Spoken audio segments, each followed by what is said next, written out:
This sports team overpaid a mid-level quarterback, traded multiple first-round picks for a defensive end that isn't accomplishing a thing, has the most LGBTQ players, and the fans are by far the most delusional. Who are the Green Bay Packers? Correct. That's right. You're up to 300, Emma. Go Bears! Let's go! Here we go. Hey, 1, 2, 3, 1, 2, 3. Let's go! Let's go! There is always something special about a Bears game. Yeah! Let's go! Woo! Let's go!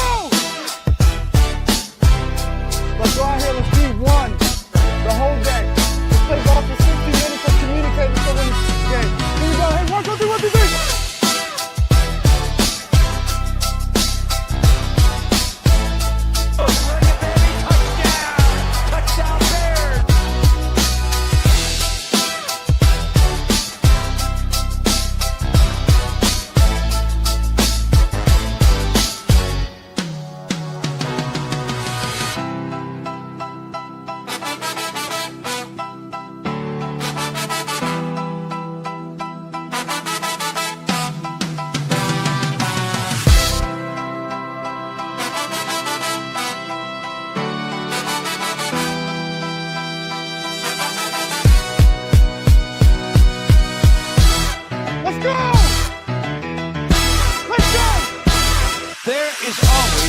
Special about a Bears game.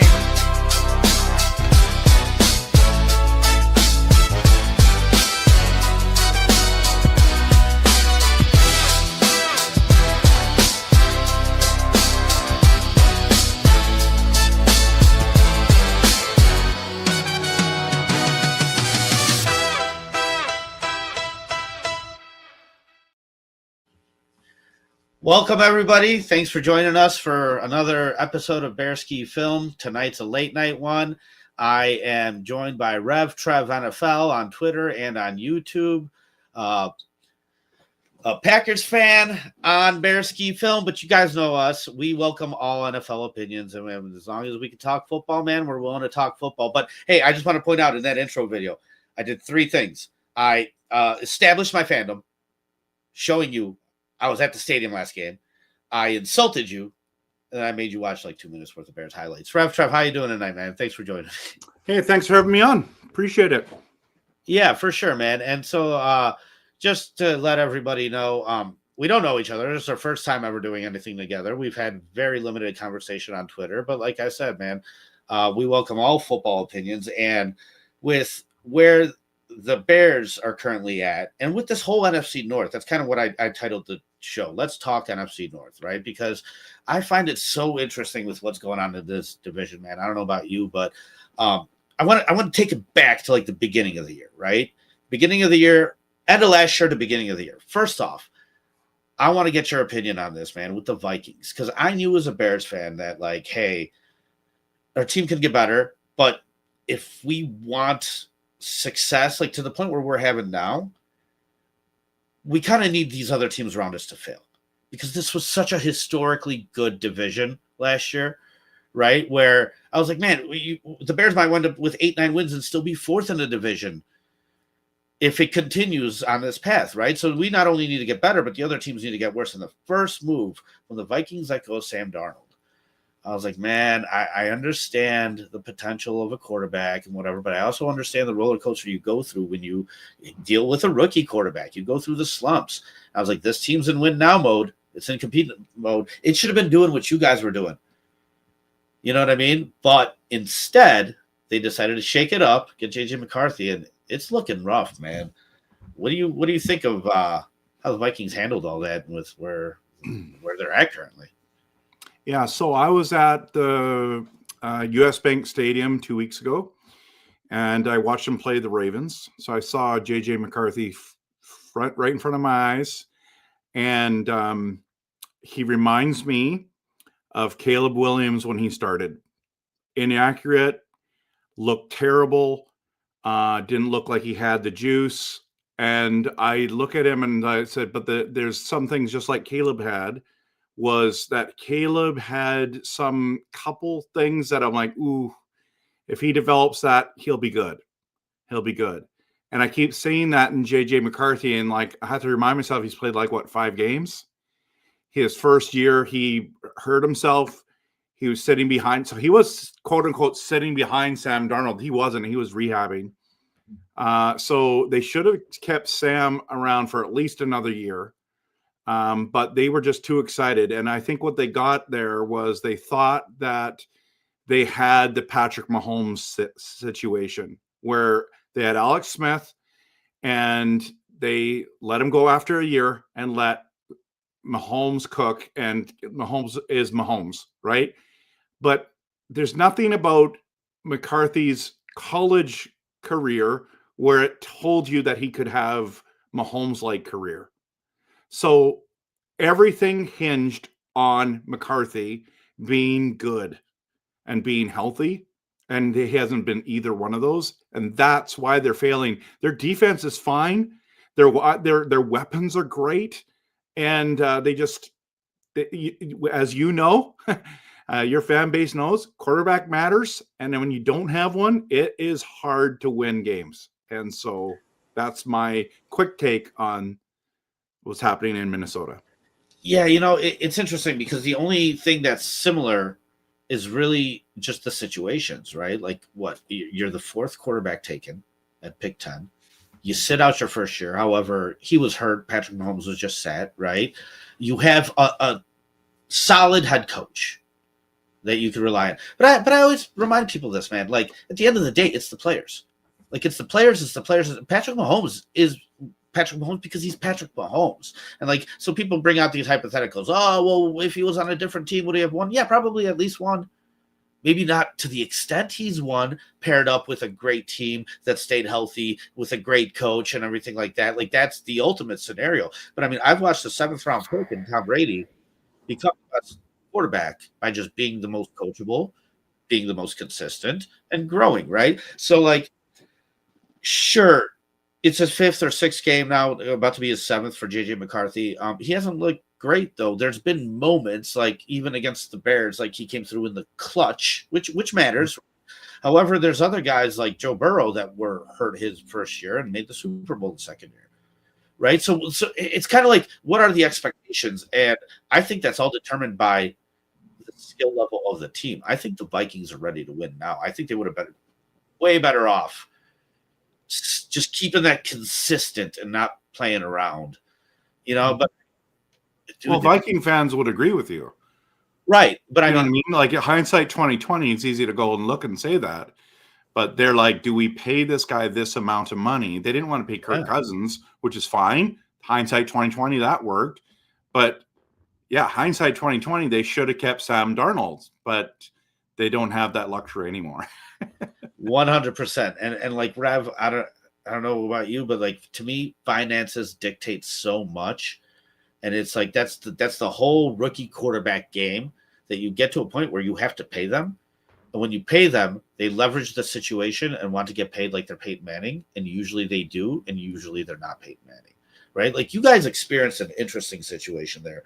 I mean, the whole Aaron Rodgers transition, everybody knows about that. But to repeat it with Jordan Love, to have another quarterback drafted in the first round sit on the bench, like no other team does that, because they'd rather rush through these guys and figure out if they can play or if they can not play, right? Which is kind of where I stand with JJ McCarthy. Like, so far, doesn't look like he can hang. Can he develop? Sure, maybe. But like the best of the best, man, they go in there and they get it done, right? So Russell Wilson is a 3rd-round draft pick, went on to the Seahawks, and he outbeat Matt Flynn, who threw 6 touchdowns for you guys in a game, and got a $40 million contract from them for it.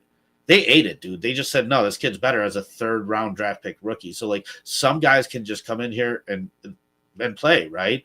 But you want the Patrick Mahomes, right? Ultimately, it's the quarterback that winds up holding you back in a lot of the playoff situations. And you find yourself in an interesting spot with Jordan Love, where it's like, okay, you held on to this guy. You had 1 year to decide whether he was worth it. And so I thought the contract you guys signed him to was actually very favorable, because it was only like 3 years of guaranteed money, I believe. And so, it's not like you're digging yourself into a hole, which is usually the fear in that situation. But with all that being said, we get asked the question like, oh, who's better, Jordan Love or Caleb Williams or this and that? Well, it's like, I don't like to look at it that way. I like to look at it in the terms of value. Or what type of play are you getting for what you're spending on it? You guys are spending a lot on Jordan Love, man. He's fallen short for you guys. I think he's going to be the reason why you don't ultimately achieve what you want to achieve. I don't know. What do you think about Jordan Love? What do you think? I think you can say that, but you don't know. No, right. Just because, like, how do you say that from here? Because he's had a couple, like, because he's not the fantasy football legend that everyone's wanting him to be. No. Oh, no, dude. Like, I gave up on fantasy football. I haven't even done it in the last. Well, that's what I'm saying is that's what everyone compares him, and so we have more of a complete team. We don't need him to gunsling like that. So he's not getting 300 yards, 400 yards a game. Doesn't need to win games. Now, has he struggled this year? Yes. You've also saw him handing the ball off with a different hand. There's something wrong there. And, but is he the Tom Brady type? No. Is he Aaron Rodgers? No. He looks similar to Aaron on some plays.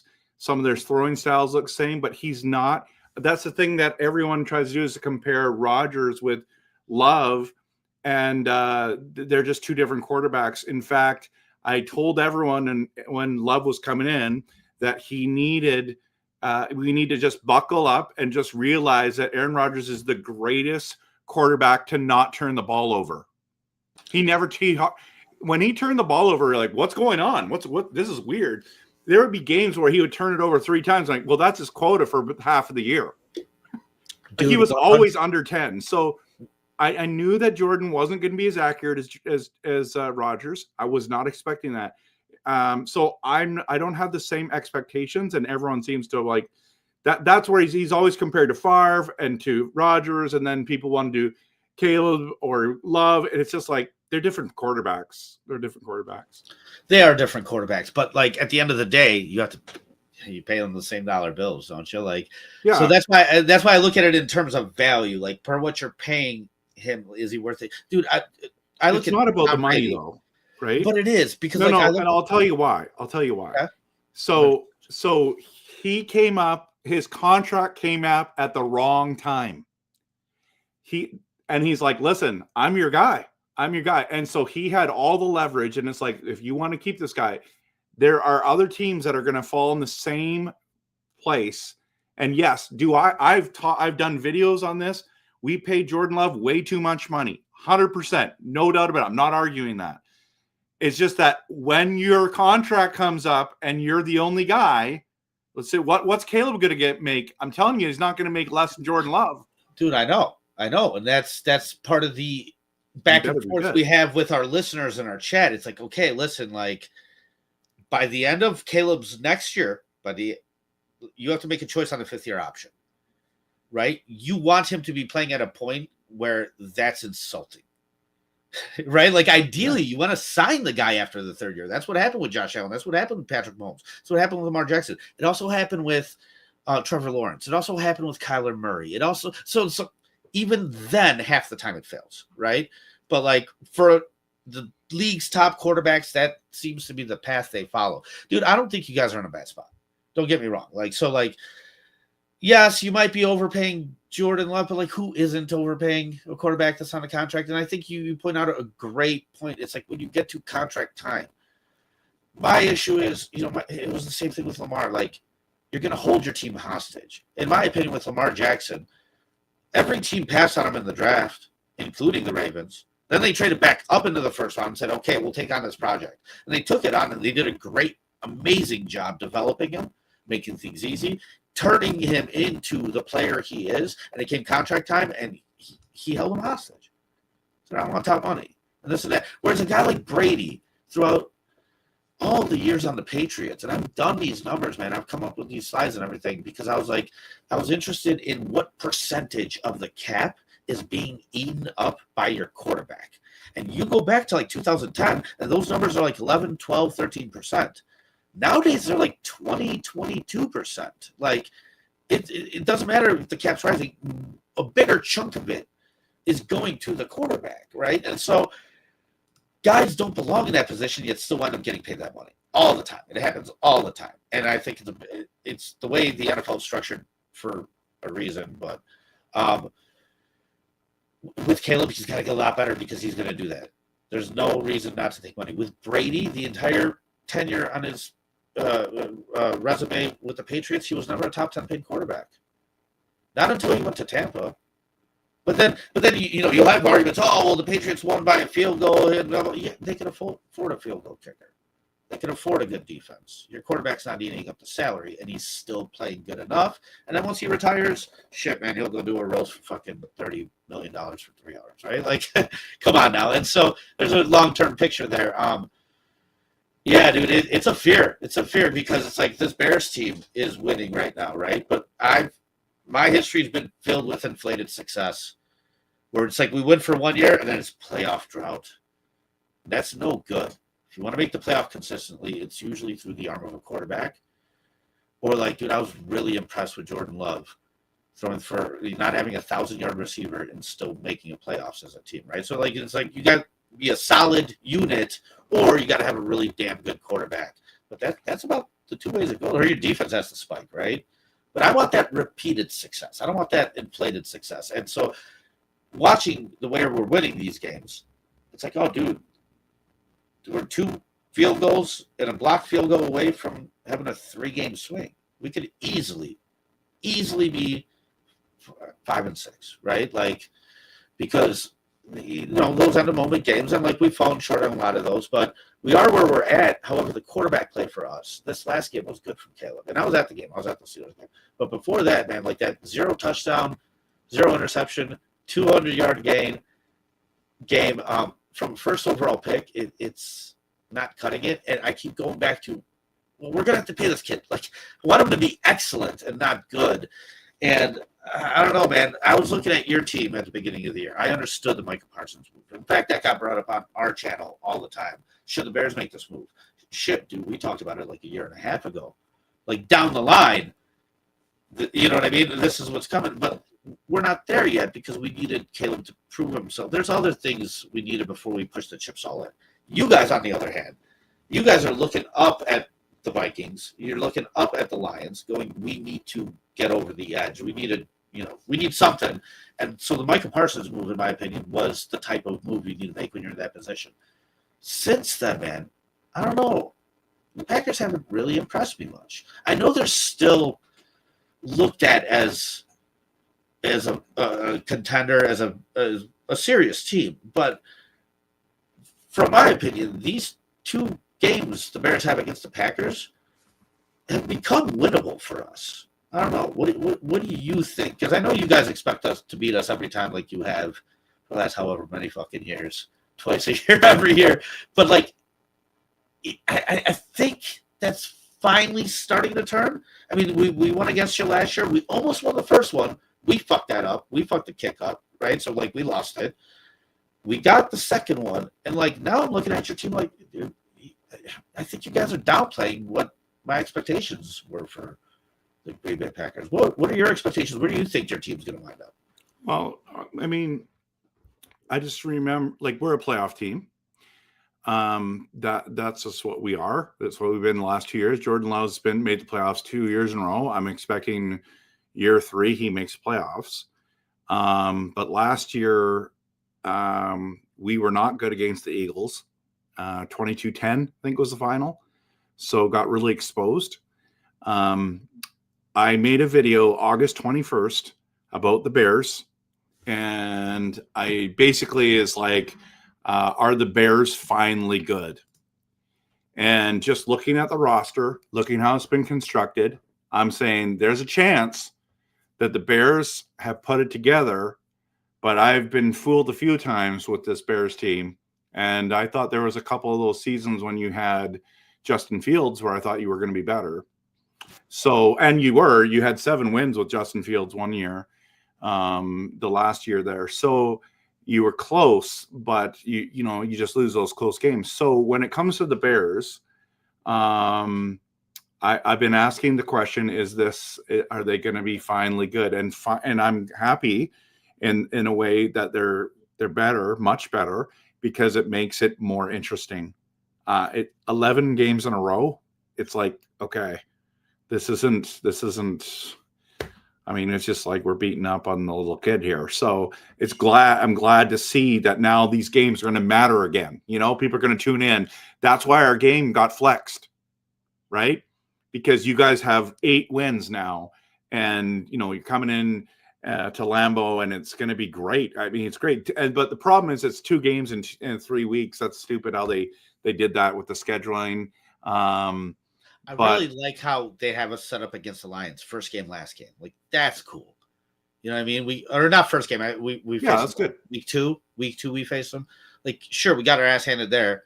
Prove it at the end of the year. It actually means something. Yeah, 2 in 3 weeks is kind of it's stupid. So can you stay healthy? Packers, like, can you stay healthy? In regards to my Packers and what the expectation is we always expect to win. So, but whether we do or not is a different story, and we've struggled against teams that we shouldn't. And whenever we kind of let teams hang around, we get in trouble.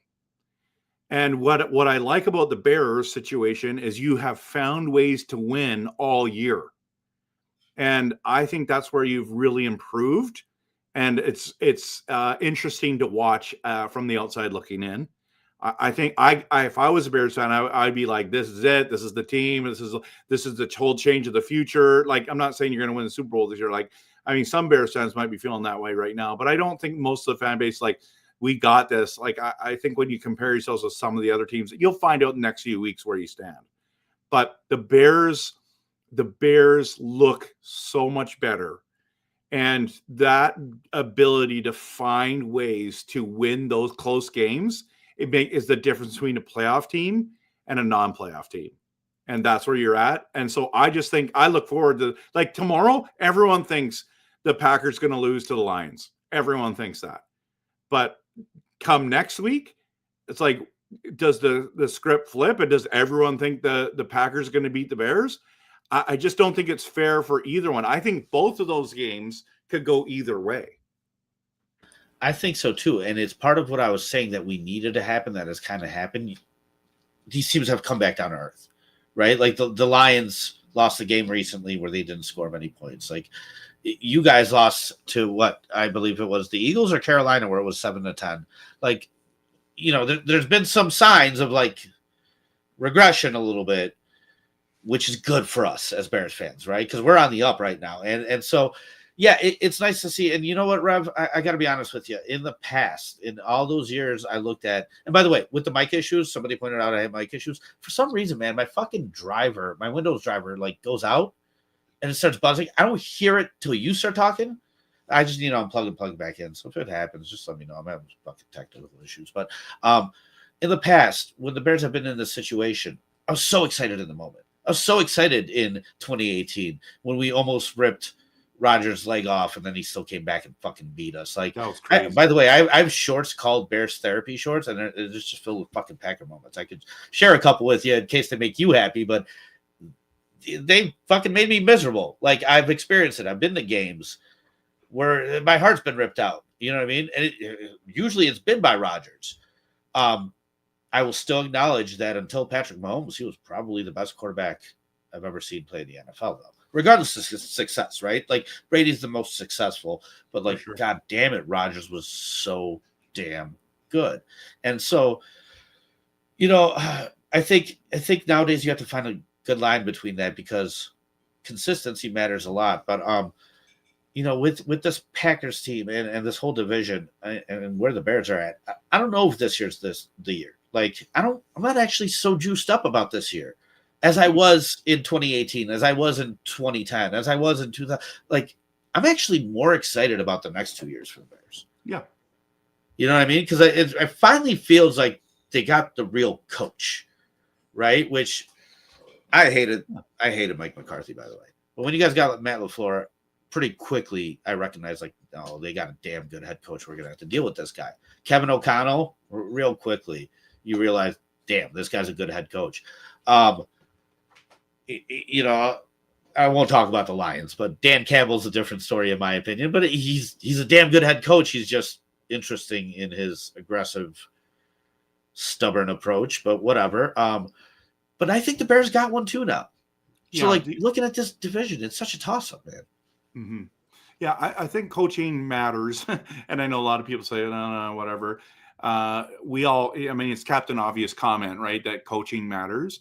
But when you looked at this division, it was 3 teams had coaches and 1 team didn't. And when you guys didn't fire Eberflus, I was like, you should fire him. Now, Ben Johnson wasn't available at that time. So it's good that you didn't, probably in hindsight 2020, but you could have found someone.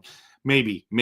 Ben Johnson is a good coach. And but speaking of coaching, so everyone was all down on the Lions. And the fact is, everyone's like, oh, no, new OC, new DC, this team's not. I'm like, listen, they had 15 wins. They had the exact same players and they're healthy and they have the same head coach. I'm telling you right now, they're still going to be good.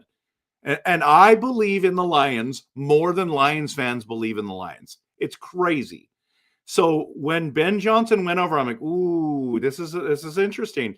I'm nervous. This is the first coach in a long time that the Bears had. Like, I'm nervous about this guy. He's no slouch. And you guys are seeing how smart Ben Johnson is and what a real coach looks like. And that's what's making this division so much more fun. It's great. Yeah, I mean, dude, I was just in 2018, Matt Nagy came here. It's like, great, dude. He won Coach of the Year. Ryan Pace won GM of the Year. It matters about. You need about 3 years to really get a picture of what a guy is, right? Because that year, like I said, was filled with inflated success, not real success.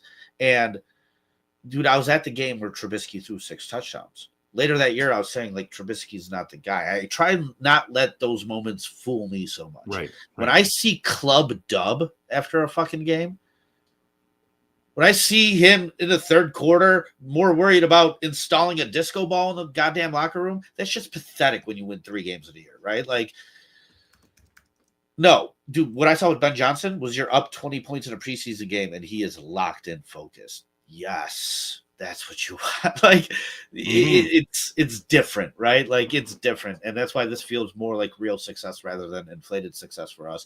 But it still is inflated in a way where, like, dude, we were not supposed to have this good of a defense. And it's not that good.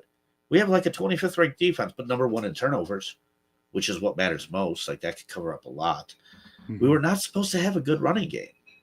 Shit, we waited till the 7th round to draft our running back 2. Like, we ignored and band-aided that position, and it's excelled. What we were supposed to have is a number 1 overall pick quarterback playing really well with a number 10 pick wide receiver, now a number 10 pick tight end. Like, this was supposed to be a passing thing, and that hasn't fully developed yet. We've managed to lean on the defense and lean on the running game, which have been playing exceptionally well. And you're seeing little spurts from Caleb. I'm waiting for the consistency to develop more and more. But, man, I'm telling you, if it does, that's when this Bears team actually becomes really scary. True. Earlier, you told me, how can you say that about Jordan Love, this and that? And I told you, an opinion's opinion. I say the same thing about Jared Goff, though. Like, I don't think – I like the Lions. This is their division right now. I don't believe in them winning a Super Bowl because of Jared Goff. Because coaching matters. I think coaching matters a lot when a team sucks. I don't think good coaches let their teams suck. You know what I mean? We had Matt Eberflus here, 3 wins his first year. Everybody made excuses. Rebuilding. No. If you're a good coach, doesn't matter. You don't wind up with 3 wins. I think the middle part's a lot on the players, dude. And then I think at the end, getting over the hump, the coaching kind of falls back in impacts it more. Now, I'll give Sean McVay as an example. Like, dude, they made the Super Bowl with Jared Goff. But because of Sean McVay trading him away, getting Matt Stafford, like, that's the decision that helped actually win the Super Bowl, right? And I always say it, like, dude, the Lions are believing what the Rams didn't believe. The Lions think they can do it with Jared Goff because they haven't experienced that success. And so, like, I don't know, man. I just think that when the moments come to shine, that guy doesn't come through for you. And to me, that's not good enough, just like it wasn't good enough for the Rams. And so that's kind of like when I look at Jordan Love too, like it's very mid. I haven't seen him do anything. Can you win that way? Sure, you can. You know what I mean? But I'm talking about like likelihood. You're most likely to win through the arm of a good quarterback, right? And unfortunately, this league has just been completely eaten up by Patrick Mahomes, Matt Stafford, Jalen Hurts. Like if you try and name the quarterbacks that are starting that have a ring, it's not many of them. It's fucking hard. It's really hard. Like guys that should have a ring don't. Like Lamar should have one. Josh Allen should have one. They don't. You know what I mean? So like, yeah, no, exactly. But on the NFC side of things, man, we're a little bit more scrappy. We had Jalen Hurts win last year, and he only had 2,800 yards, right? So like, you can do it in many different ways, sure. And yeah, I don't know. This NFC North is definitely an interesting division. I kind of like that it fell back down to earth, but it's still so fucking competitive. I'm looking forward to playing against you guys. Yeah, it's gonna be fun. It is. But back to the Jared Goff thing. This is where I believe in the Lions more than the Lions do. They should have made the Super Bowl last year. As a franchise, they've never won the Super Bowl. Their injuries caught up to them. They were right there with the Eagles last year. They were better than the Eagles, and they should have beaten the Eagles, but they were so injured when they met in that game. There's no way they were going to win that. But then the Commanders were the Commanders went on a great run, right? Commanders went on a great run. So I still think that last year was the year of the Lions making the Super Bowl, and they didn't. They failed. But I think they would have smoked the Chiefs just like the Eagles did. But it's just hindsight 2020. Maybe it's possible. I think that Goff has some moments. That's the thing about our whole division. There's no quarterback that sits there and goes, he consistently plays at this level all the time. There's ups and downs with the quarterbacks in our division, but the teams in our division are very good. And that's why you're seeing other teams come in, other divisions come in, and we just smack them. Because it's like, no, you're coming into Chicago now that's better. You're coming into Green Bay that has a very good defense and a very good overall team. Detroit's no slouch. They won 15 games last year. There's no doubt in my mind they win 10 again this year, right? Like, I think the Bears, the Packers, and the Detroit Lions all win 10 games plus this year. That's my prediction. So I think we're all making the playoffs. That's what it could very well happen because, like I said, this division is coming off of a historic high number of wins, and we got 5 of those. So, like I said, my whole thing about somebody failing here, for us to take that spot, like, it's the Vikings. Unfortunately, take the spot though, Paul. You are first place.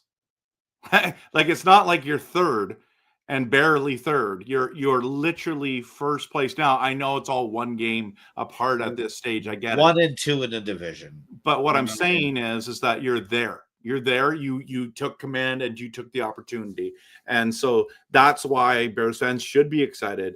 I still think there's a lot of delusion, but we're gonna find out because maybe I'm wrong about the Bears. Maybe they're better than I think. Well, I think earlier you were saying, are the Bears a good team? You did a short called that. By the way, all of your content, youtube.com/@RevTrevNFL or RevTrevNFL on Twitter. Check it out, guys. Ton of content. I know you've been doing it for a while too, so appreciate the grind. That's what we all have in common. But part of this whole thing is like we're really going to find out who the Bears are on Friday. Now on a short week, like when the odds are against you, short week, really damn good team that's got something to play for. Like go out there and beat them. Go out there and take care of business. I don't even care how you do it. Win by fucking a point. Just come out away with a W, and I think that means everything. And then you'll hear the narratives change. What I'm hoping for you guys and the Lions is that you guys just beat the shit out of each other. Yeah, of course. Right? Like I just want you guys, yeah, fuck it, so that's what's best for us. But like no, but I hear you you play Friday, right? We play Friday. And is it Philly? It is Philly, 2 p.m. Oh, geez. Yeah. Hey, that's going to be a real interesting one because because everyone was saying, oh, the Packers don't look good. It was a 10-7 loss. We had 2 chances to win at the end. We had multiple chances, but the Eagles are good. This just in, the Eagles are still good. And everyone's like, well, they're not as good as last year. Okay, I don't care. They're still good. And then Detroit goes in there, and they're all like, we got this. There's no problem. They look just the same. In fact, the Eagles scored more points against Detroit than they did against us, and they only scored 2 more points than us. We had 7 points. They had 9. So I'm so interested about this Bears-Eagles game because I want to see what you guys do against them. If you have 2 extra film sessions on them, and it's so neat to see. Like, it's must-see TV. When's the last time I've said that about a Bears game? So I'm excited about that. I'm actually working during that game, so I'm going to record it and watch it later. But man alive, like as a fan base, like this is a litmus test on Friday, and it's kind of wild to see them to do that. I'm excited to watch that game. Yeah, no, it's because it's very meaningful. And so, like we said it last week, the Steelers game might be the last game we could sneak away with playing, mediocre football, but still winding up with a win. However, like the offense was clicking a little bit, 3 touchdowns for Caleb, 250. Like that's, I think as a fan base, or me personally, I'll just say me personally, I want to see the kid at 250, 2 touchdowns, and I want to be like pretty confident to expect that consistently, right? Right now, I expect like 201 touchdown, which just isn't enough. But I mean, it is if your defense is coming through, if your running game's coming through, if your coach is putting you in good position, if you're not missing kicks and everything's going right, then sure, that's enough to win in this league. But it isn't ideal. What we have now is the real test, and it starts with the Eagles. Yep. And then continues through the end of the season, right? Which is why I was excited to talk to you, which is why I'm excited to talk to Brian on Monday too, who's a Packers fan, because these games are meaningful, man, and they mean a ton as far as dictating it. Like I said, are these inflated victories or are these real victories? I'm still not sure how to feel about this Bears team. I know Ben Johnson's been good enough to not let him suck, but I also know you're not the number 1 turnover defense year after year after year. Like this ends this year. And moving forward, if it's not carried by our quarterback, it dies quickly. I've seen that over and over. But hey, man, I've seen the Eagles win a Super Bowl with we had him as a quarterback here. Nick Foles being a Super Bowl MVP. 3 years later, he's 3rd string on the Bears. 3 years later, Doug Peterson's fired. That's what's impressive about the Eagles is Howie Roseman, their GM. He does not get fooled. Just because Doug Peterson won him one doesn't mean you're just here forever. No, 3 years later, you're just not a good coach. Whereas he kept Andy Reid for how long? And what I said, like it comes down to the players is you could have good coaches. Andy Reid, it took him 19 years to win a goddamn Super Bowl, and it wasn't until he got Patrick Mahomes. It wasn't with Alex Smith or Donovan McNabb or it wasn't until he got Patrick Mahomes. Ultimately, if the quarterback position flourishes, dude, you should have at least one. And I always say it, like Rodgers still got one, despite McCarthy, despite Joe Philbin being the offensive coordinator, despite being the most sacked quarterback that year, and despite never giving him any pieces on offense. He was still able to do it because he's a great player, right? Mm-hmm. So, I think you at least expect one. But, man, I don't know. I still don't know where the long-term outlook for the Bears is. In the short term, oh, that's fantastic. I love being 8-3. I can't even remember the last time, but yeah, the Eagles, you guys, these games are going to dictate our seriousness a lot, and you're going to hear it in the national media too, especially if we win against the Eagles. Totally. Especially. Yeah. You guys, on the other hand, always seem to be never too flashy, but you never suck. And so it's at any point, if you just go on a streak, you could do it. And so that's why I said, it's interesting because I think this is the Lions division to take. I still think you guys wind up number 2. Yeah, it's possible. Possible. I mean, I still do. Just because the roster, the experience, everything like that. What do you think about this next upcoming matchup against the Lions for you guys? And Yeah, I like it a lot. I'm looking forward to it because, again, everyone's predicting the Lions to win, just like they did week 1. And of course they have talent, man. Like, of course they have talent. Gibbs is a problem. We know that, but Aiden Hutchinson is usually a problem. We shut him completely down in game 1. Their O-line is not great like it was last year. And I think they just brought, what's his name, back, the lineman back. He's coming out of retirement. And so, No. yeah. Yep. Yeah, and that's bad news for the division, right? So what's hilarious is everyone's going to pick the Packers to lose. And if we win that game, guy, that means we swept them. So all the pressure's on Detroit. It's in Detroit, Thanksgiving, and that's 2 years ago. Jordan Love cooked and beat Detroit in Detroit, and nobody saw that coming. And I would say our defense is much better than it was 2 years ago when we won that game.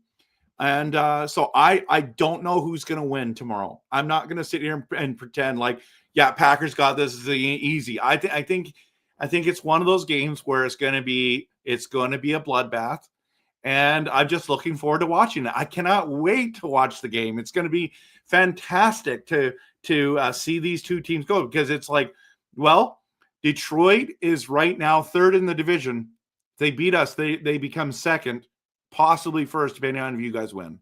Like that. That's how close it is. So both teams have to win, but it's not must win. It's like this just goes way better for your playoff hopes, for the division, trying to win the division. So I'm excited. I think what is the big key, honestly, is if we can just slow down the run, we can do everything else, because we're going to get to the quarterback.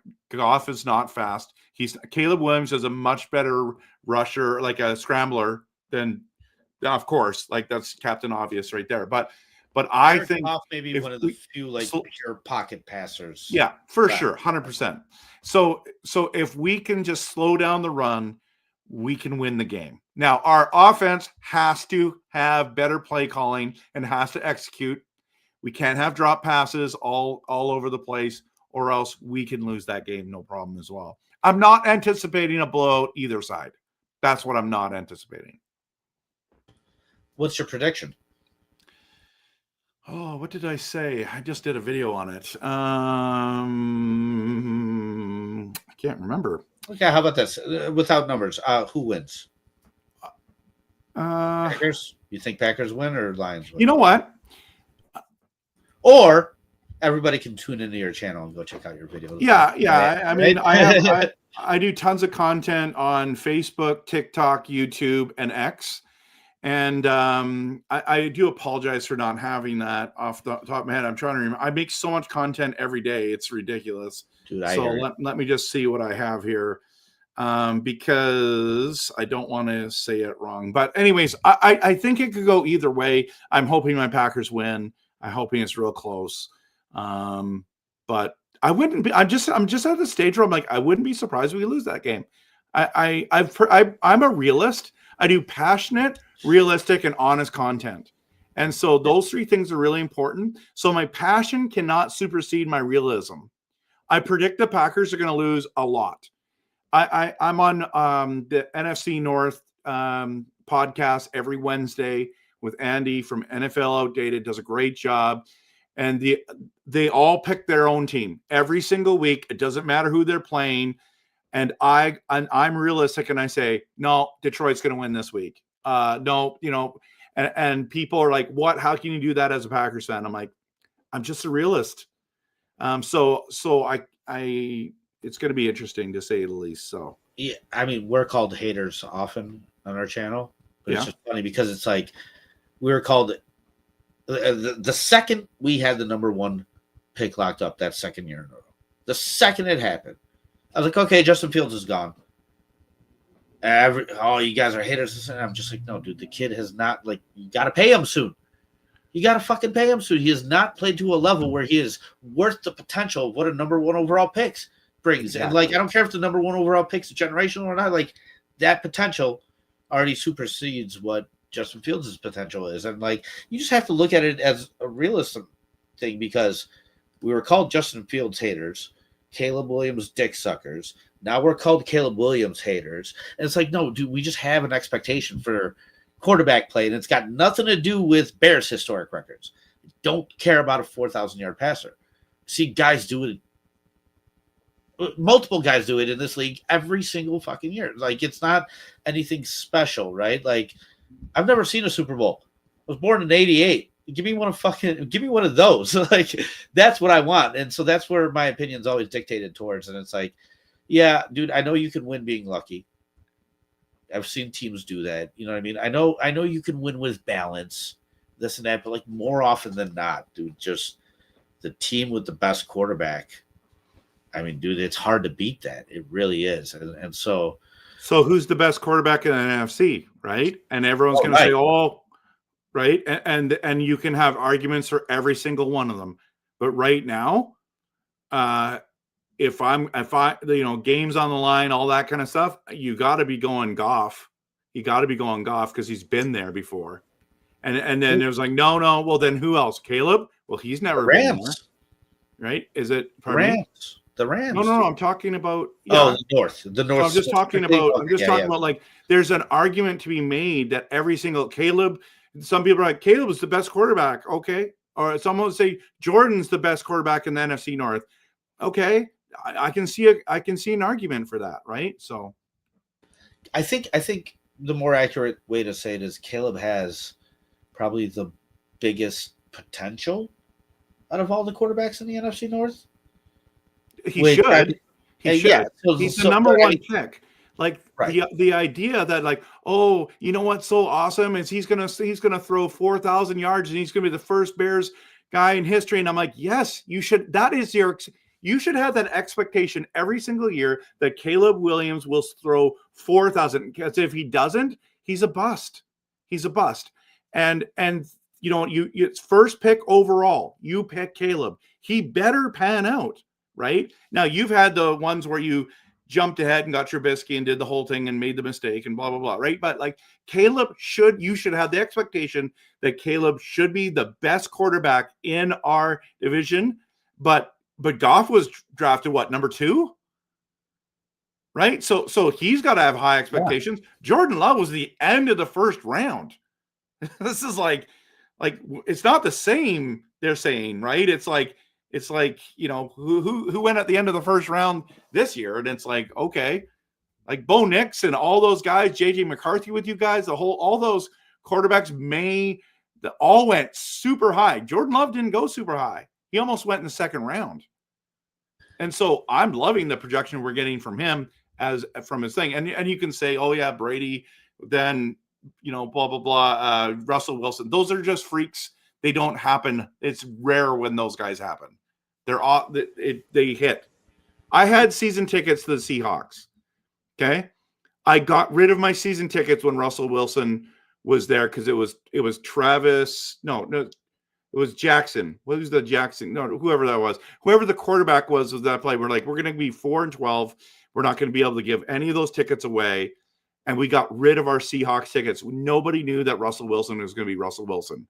And then nobody thought Russell Wilson was going to fall off a cliff. You know what I mean? But that's what I'm saying is Caleb should play well. That should be the expectation. And if he doesn't, boy, oh boy, that'll be another disappointment. Well, so that's the interesting thing, though. Like, when you dive into it a little bit deeper, Russell Wilson didn't fall off a cliff. Russell Wilson got paid. Once you paid Russell Wilson, and the finances dictated that this has to go through the quarterback, and you can't afford the defense, you can't afford the running game, all of a sudden, Russell Wilson falls off a cliff, right? So, like, when I look at Jordan Love, like you mentioned, Bo Nix and this, like, those guys are all on rookie contracts, right? So Jordan Love is getting paid. I'm going to compare him to other quarterbacks that are getting paid. And once you get that first contract, it doesn't matter where you were drafted. You're all earning what you're earning, right? And so that's what winds up dictating where you're at. And so that's why I was always impressed with Brady, playing at a top level, making sure that, like I said, outside of the top 10, like, dude, I had guys like Ryan. You know, Ryan Tannehill was the #1 paid quarterback one year for the Titans. Crazy. That's fucked. But they made a playoff with him. Situationally, they're handicapped. Decided, like, dude, the Ravens. I think the Ravens are the only team to cut a quarterback after they won a Super Bowl with him. Trent Dilfer, right? They said, yeah, we won a Super Bowl, but if we want to continue this, there's our upgrade. And then they went through a quarterback carousel until they found Joe Flacco. And when they found Joe Flacco, they're a defensive team, they're a running team, they make the playoffs. He has a fucking spectacular playoffs. The year you have to sign him. In fact, he specifically didn't sign at the beginning of the year. What do? Make the same mistake again? Call him Trent Dilfer #2? No, you fucking pay the guy $100 million, never won again. Like, you're situationally handicapped into making that move, but it does dictate a lot, right? And so, like, I don't know, I tie that in all the time, because if Caleb plays the way he's playing, or if he reaches a ceiling, or if he reaches some kind of consistency, fine. But then when it comes time to pay him, does he get paid accordingly to that? Or do you have to pay him like he's fucking Peyton Manning?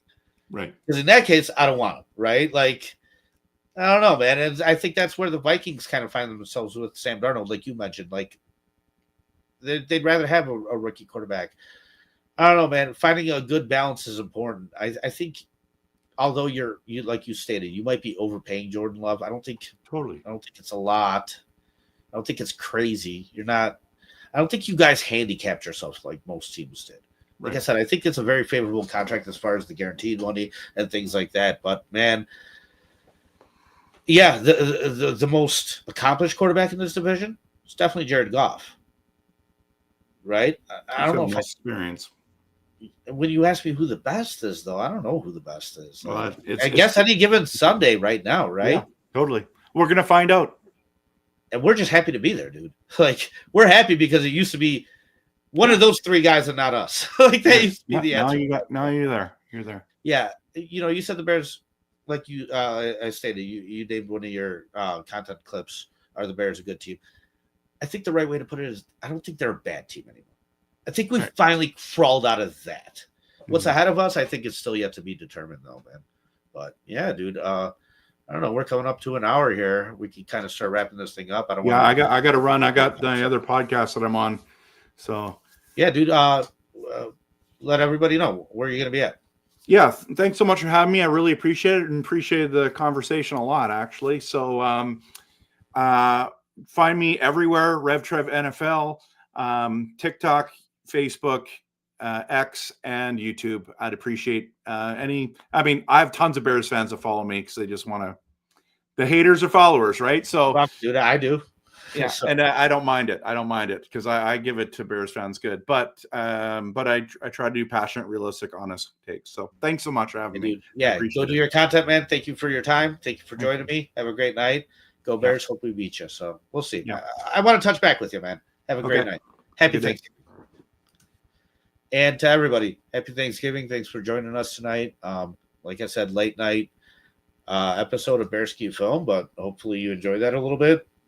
Dude, I like to get the opinions of fans for other teams in our division, as long as you keep the conversation sensible and whatnot. Some people are just fucking haters and trolls, and we deal with a lot of you guys in the chat all the time. So, but even with chat, like I saw some Eagles fans in here tonight. Like, I'll post your stuff, I'll put it up there, even if I disagree with it. Like this guy, if the Eagles are up, I dude, go slide down a fucking light pole because you got to put Chris Cole. And seriously, the only city that has to butter their light poles. Now, you guys are a fucking real team, though, for sure. I hope we beat you. It would mean the world for the Bears moving forward, momentum-wise, to get this win. But goddamn, is it going to be a tough one. It's going to be the real test. I'm looking forward to it. Guys, thank you so much. Have a good night, everybody, and bear down. Ready, set. Good protection. Lines it up for DJ Moore to the end zone. Touchdown! Take the shotgun snap. Late pressure fired. Ball buries him.